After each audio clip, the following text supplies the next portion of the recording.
Saudara, Anda masih bersama saya Syaimatika dalam Kompas Aceh. Ikatan Dokter Indonesia Wilayah Aceh hingga saat ini belum menemukan gejala terbaru kasus positif COVID-19 di Aceh, seperti di sejumlah negara lain yang dilaporkan telah terdeteksi gejala baru virus corona tersebut.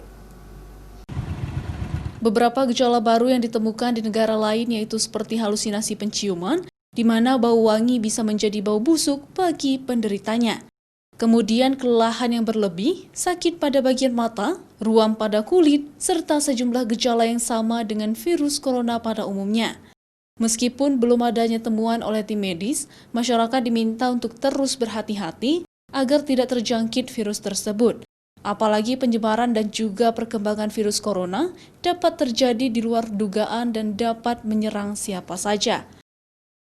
Kan beberapa informasi terutama di dunia ya, Inggris sudah punya strain baru dari dari SARS-CoV-2.